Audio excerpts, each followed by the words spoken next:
We are doing our third and final vodcast for Chapter 7.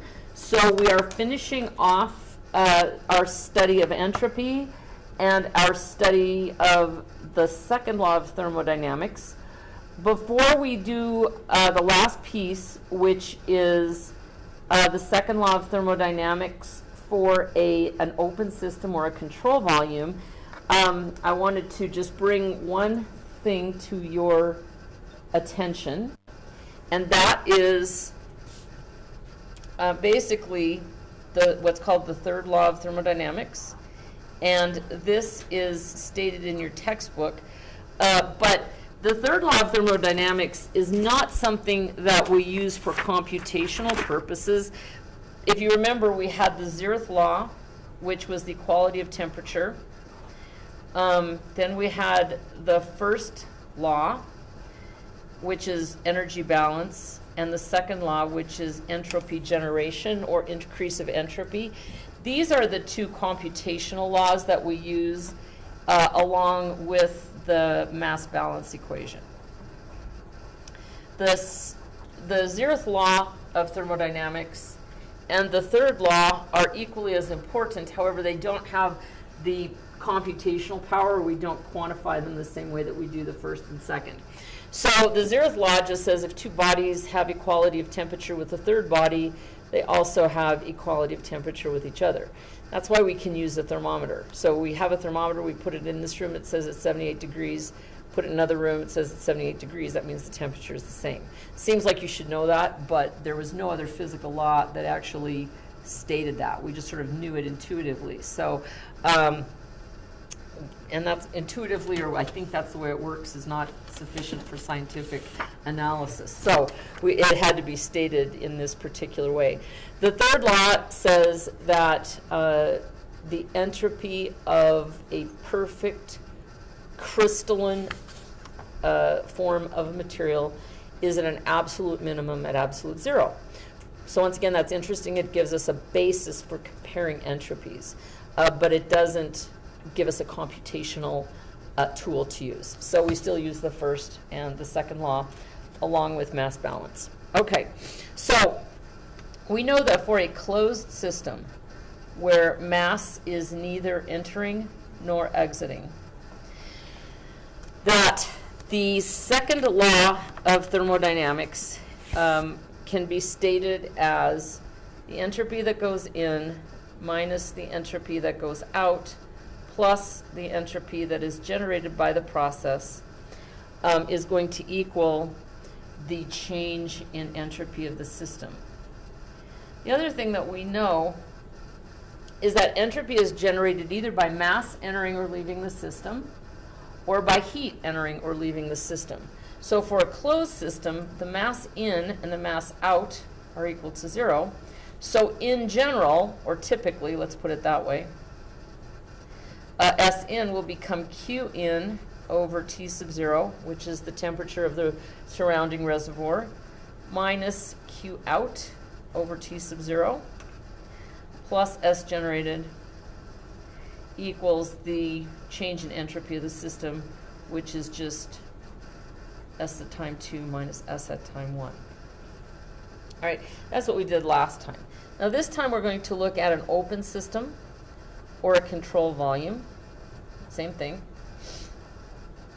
And that's where we have not only heat entering and leaving the system, but we also have mass entering and leaving the system.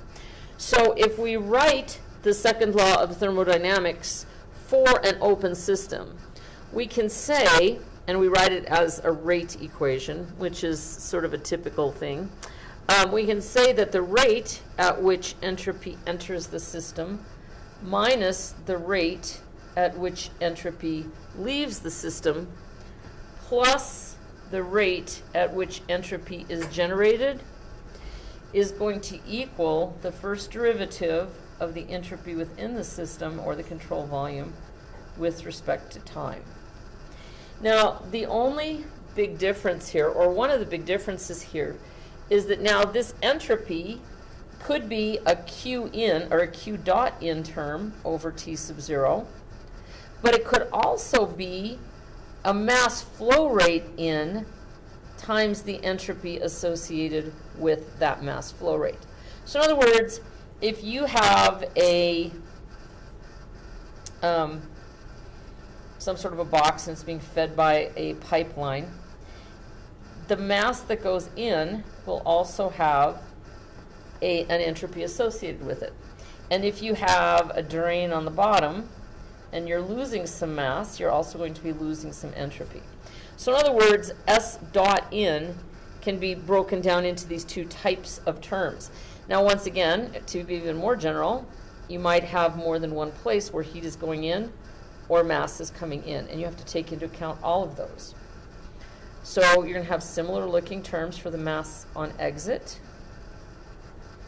and the associated entropies.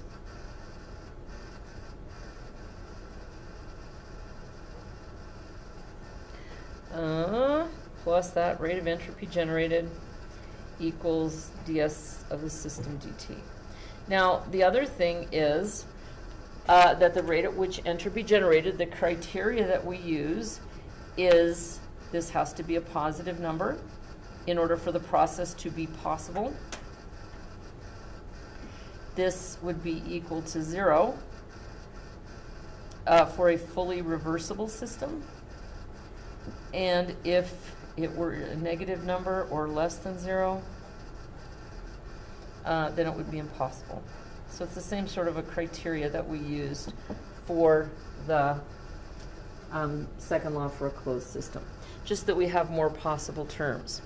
Now, there are a couple of things. This is quite a complicated equation, many, many terms, but we know, for example, that if it's a steady flow, just in the same way that dE CV dt, the energy within the control volume with respect to time is equal to 0 for steady flow. This is also equal to 0 if the flow is steady.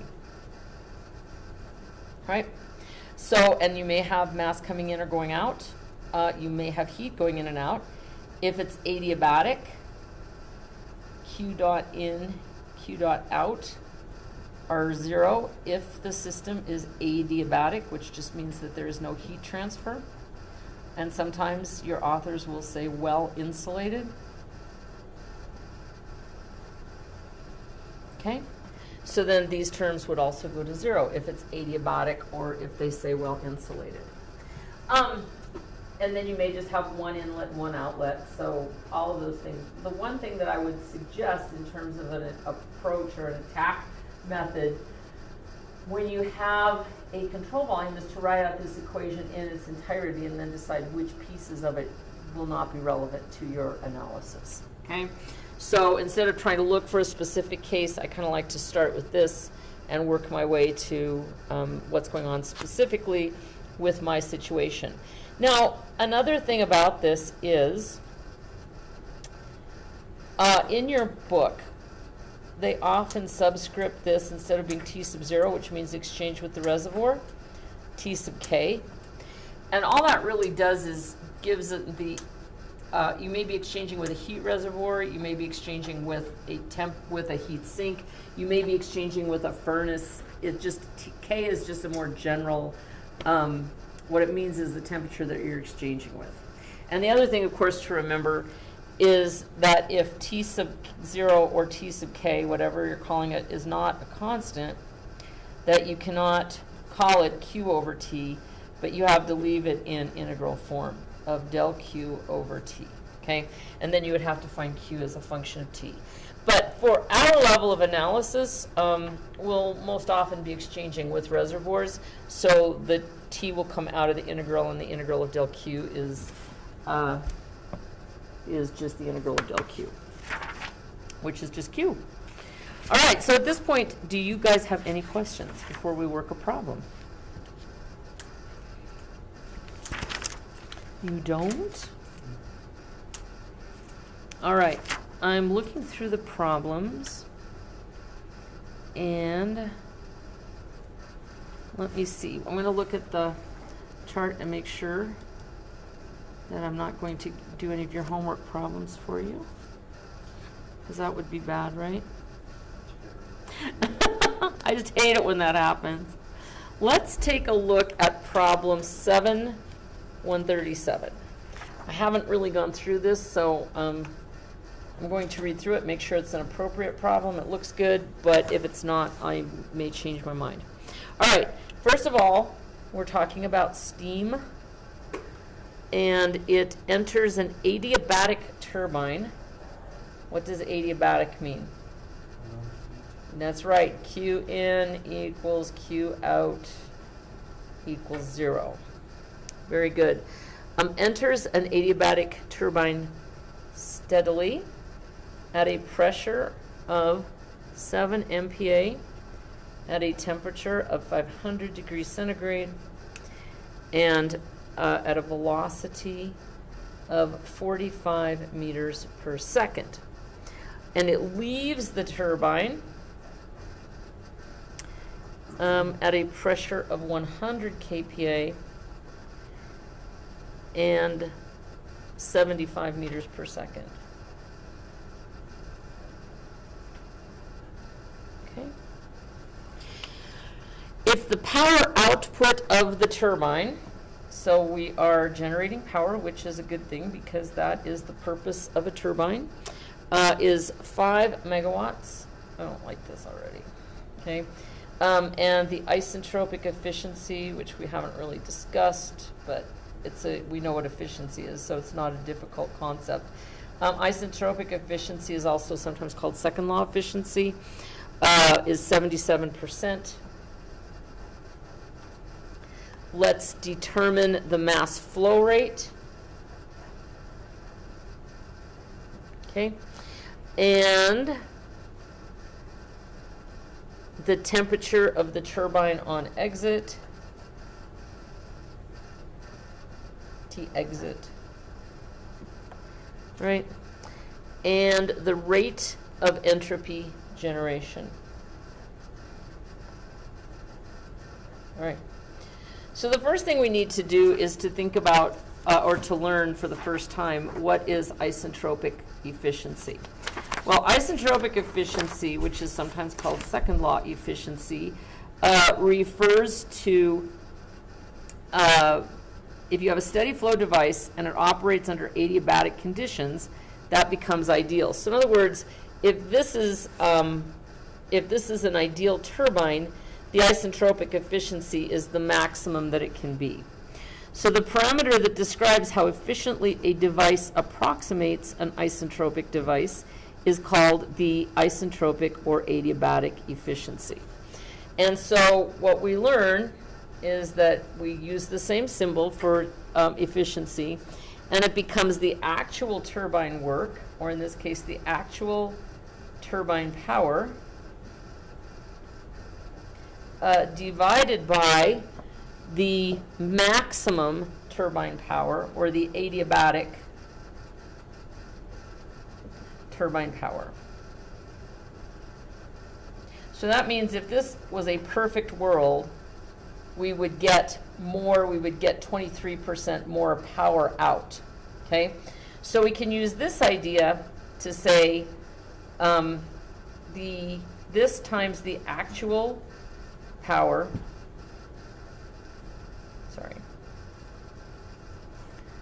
times the adiabatic turbine power would be equal to the actual turbine power, or the adiabatic turbine power is equal to the actual turbine power, which we have, over that thermal efficiency of 77%. So this would be 5 megawatts divided by 0.77. And so we could say that the adiabatic turbine power, or the max that we could actually reach, would be 5 divided by 0.77. And that number is 6.49 megawatts. So in a perfect world, this turbine could have generated 6.49 megawatts. Now, the other thing that we can do, we can use this idea to fix our exit state.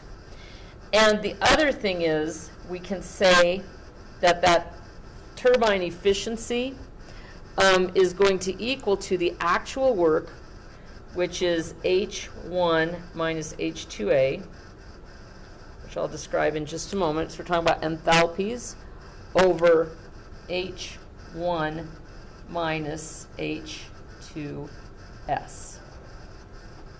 All right, well, what does this mean?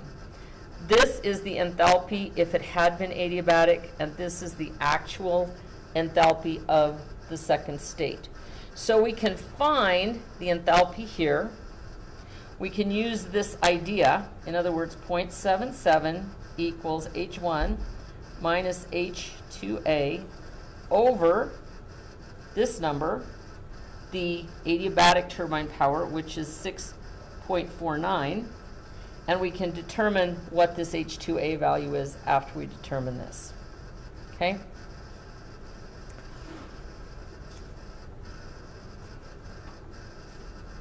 Okay, and I'm not really crazy about this A because we're talking about adiabatic, but what we're saying is actual, all right? So let me subscript that as H2 actual, because that's what we're really going to be looking for. So the first thing I'm going to do is to fix my entrance state, and then you can see I'm going to have to set up a first law in order to find some stuff about what's going on here, and then I can find out what's going on with my second law equation as well. Right? So the first thing about this, let me see, I want to get everything I can here.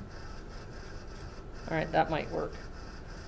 Still a little bit of room to work. All right, so my first law, this is a turbine, and we are told that we are not losing heat. Let me look at the problem again, 7137.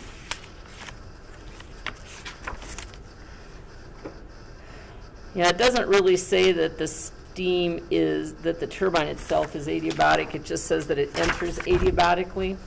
So we're going to go back and we're going to write out the first law, or the energy balance, for a steady flow problem. And that's back in chapter 5. And this is always the way these problems work out. You have to use the first law in combination with the second law. So for a steady flow problem, the first law tells me that Q dot minus W dot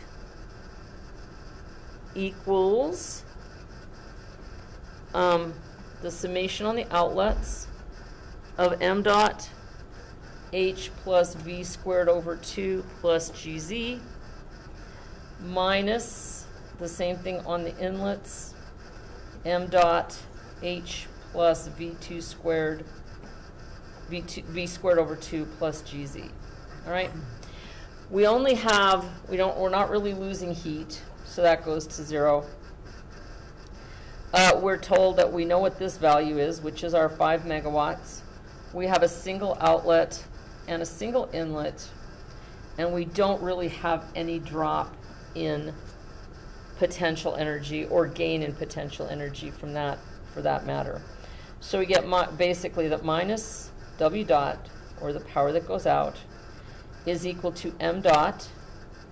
This is on my outlet, so it's HE plus V squared, VE squared over 2, and that's that M dot. It's the same on the outlet, or on the inlet, pardon me, minus H on the inlet plus V on the inlet squared over 2. All right, so this is the value that we don't know. We have this, we don't have this. We have our velocities, and we can pick this up out of the tables.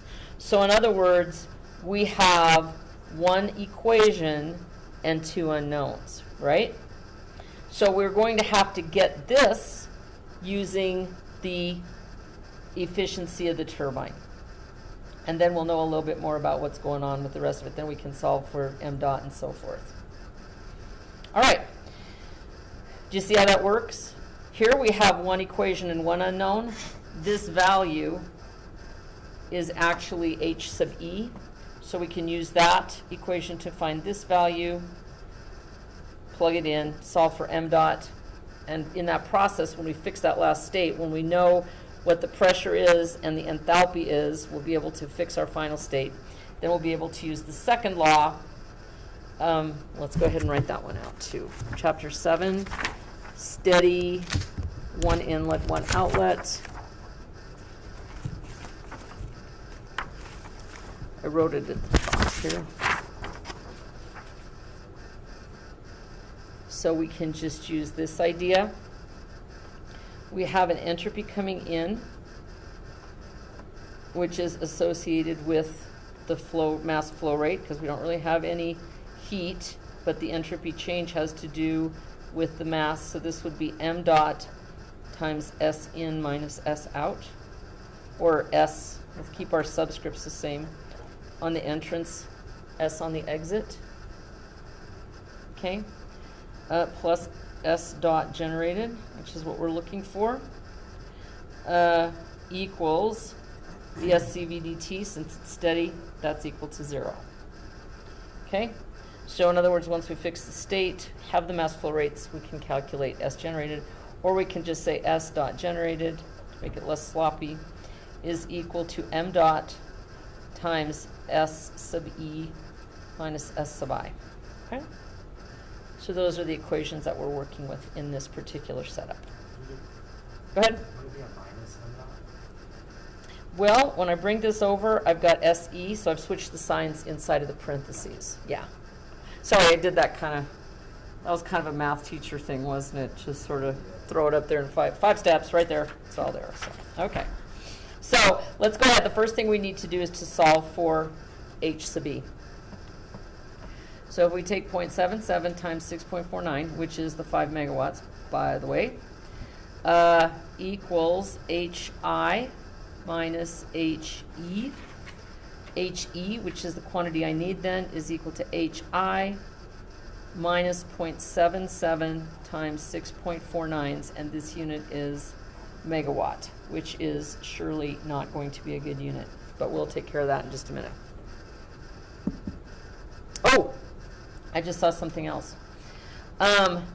Since this, a megawatt is 10 to the 6th watts, which a watt is a joule per second.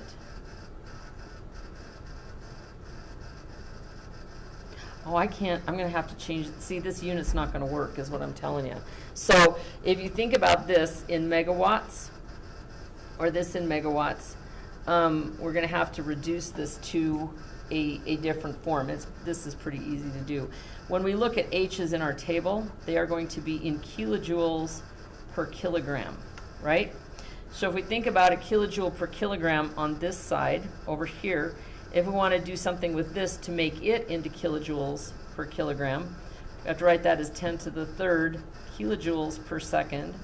And then what do we have that goes seconds per, or kilogram per second, would be 1 over m dot, wouldn't it? Because m dot is a kilogram per second.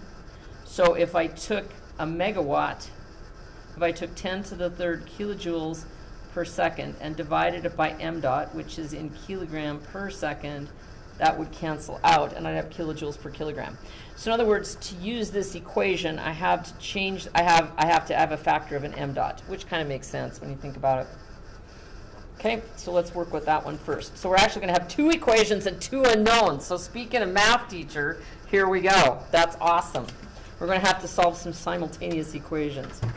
Okay, so HE, to get my units right, equals HI minus, we already know that this is 5 megawatts, or 5 times 10 to the 6 joules per second, or 5 times 10 to the 3rd kilojoules per second. And then I need to take that and multiply it by 1 over m dot, whatever that turns out to be. Okay, so HE is equal to HI minus this quantity. So I need to go back to my tables now and find out HI. I also know that I'm going to have to find SI, and I'm going to have to find SE after I find out what my temperature, my H is over here, and my temperature, and then I can fix this final state. All right, so we're talking about steam. So let's go up to my property tables and start finding out what we can find out. Thermodynamic property tables, you probably want to see that. Okay, this is just from our Moodle page. And we have steam at 7 MPa and 500 degrees centigrade, so we're, doesn't matter, we've got to go to the not saturated. It's going to be a superheated issue. Superheated, we need to go clear up to 7 MPa, which is right here. Yep. Okay, and our temperature on the inlet is 500. So the data that we're looking for is right here. All right, so the first thing, I don't know if I'm going to need it, but the specific volume on the inlet is 0.048157. The next value, let's just make sure I've got U, H, and S. So I don't think I'm going to need U for this, but H is 3411.4, and that's in kilojoules per kilogram, and S is 6.8 with 3 zeros kilojoules per kilogram degree Kelvin. Oh, no, you want to see all that too. There we go. So I've just written down those values from the tables. All right, so getting back here, I have a value then for HI, so I can say HE is equal to the HI value from my table, 3411.4 kilojoules per kilogram, minus 5 times 10 to the third divided by my mass flow rate. And that unit I've already proven will also be in kilojoules per kilogram, as long as I leave this in kilogram per second. Okay? So then, from my first law,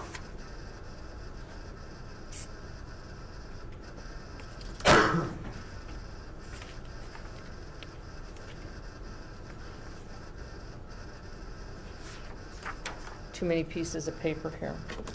All right, so because this is a steady flow, single inlet, single outlet problem, my first law tells me that minus W dot is equal to M dot times H on the exit plus V squared over 2 on the exit minus H on the inlet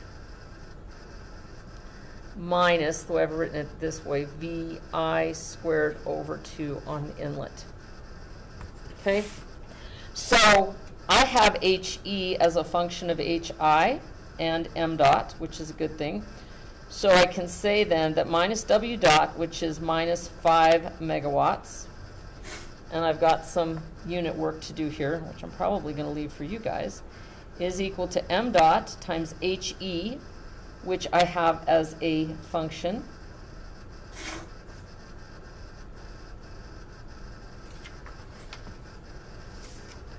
slinging papers too far here. There it is. So my HE value is 3411.4 minus 5 times 10 to the third over M dot plus my velocity on exit, which is 75 meters per second squared over 2, minus my HI value, which is 3411.4. This is in kilojoules per kilogram. And we know that this is going to be in kilojoules per kilogram as well. Kilojoules per kilogram. There's my HI, and here's my minus of VI, which is 45 meters per second squared over 2. And there I have my complete set. Now, what you see here is that these values will cancel each other out. We have everything else, and we're going to be able to solve directly for m dot equals. Okay? Now, the one other thing that you need to know, I'm going to leave you alone to finish this problem, to tell you the truth. But the other thing that you need to remember is when you have v squared over 2, how does that relate to our unit that we need of kilojoules per kilogram? Well, if you recall, if velocity is in meters per second, 2 is just a constant. This is meters squared per second squared. If I remember what a kilojoule is, that is 10 to the third joules, which is 10 to the third Newton meters. And then from Newton's second law, we know force is equal to mass times acceleration. Kilogram meter per second squared is equal to a Newton. So if I plug that in, I get kilogram meter times meter squared per kilogram second squared. Kilograms cancel out, so I get therefore a kilojoule per kilogram is equal to 1,000 meters squared per second squared. So that means when you compute this number and when you compute this number, you will have to divide them by 1,000 in order to get them into kilojoule per kilogram. What about this number? Well, a megawatt is 10 to the third kilowatts, which is 10 to the, and then when they come out with kilojoules, 10 to the third kilojoules per second. And once you multiply this through this, this will also be in kilojoules per second. Okay? So you up for the task? Finish the problem? Okay. So let's finish the problem. When you come to class on Tuesday? Yes, we do have class. On Tuesday, show me your work, and do this as far as you can. If you can do this problem, you really have a pretty good grasp on what's going on. When we come to class Tuesday, just as an in-class exercise, let's pick up where we leave off, and but show me but work on this a little bit over the weekend, and show me where you get to, and then we'll finish it in class on Tuesday. Sound like a deal? All right, that's it. I'm going to turn off the streaming, and we will see you guys Tuesday.